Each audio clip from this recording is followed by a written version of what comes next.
इच्छाधारी नागिन की कहानी। एक घने जंगल में एक विशाल पीपल का पेड़ था। उसकी जड़ों के नीचे एक सुंदर नागिन रहती थी। उसका नाम सीमा था। वह अन्य नागिनों से अलग थी। उसे सांप के रूप में रहना पसंद नहीं था। वह इंसान बनना चाहती थी ताकि वह दुनिया को देख सके, लोगों से बात कर सके और स्वतंत्र हो सके। एक दिन एक साधु जंगल से गुजर रहे थे।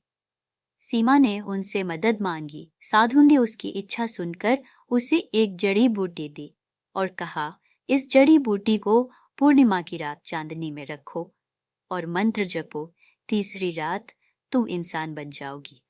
लेकिन इच्छाधारी नागिन, याद रखो, सूर्योदय से पहले तुम्हें वापस नागिन बनना होगा, नहीं तो तुम पत्थर बन जाओगी। सीमा ने साधु की बात मान ली। उसने जड़ी बूटी को रखा और मंत्र जपना शुरू किया। तीसरी रात चांदनी में वह एक खूबसूरत लड़की बन गई। वह बहुत खुश थी। उसने जंगल से निकलकर दुनिया देखनी शुरू की। वह शहर गई, लोगों से मिली, पढ़ी लिखी। उसे इंसान का जीवन बहुत पसंद आया, लेकिन उसे साधु की चेतावनी भी याद थी।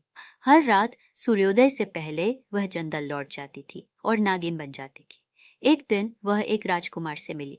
दोनों प्यार में पड़ गए। राजकुमार ने उससे शादी करने की इच्छा जताई। सीमा बहुत खुश थी, लेकिन उसे डर भी लग रहा था। अगर उसने शादी कर ली तो राजकुमार को उसका राज का पता न चल जाए।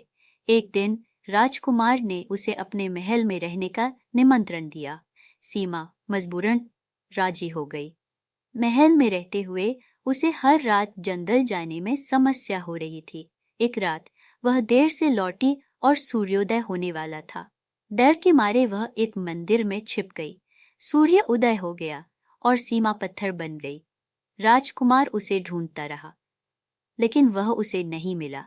वह बहुत दुखी हो गया। इससे हमें यह सीख मिलती है कि हमें अपनी पहचान छुपाने की कोशिश नहीं करनी चाहिए। हम जो हैं वही सबसे अच्छा है।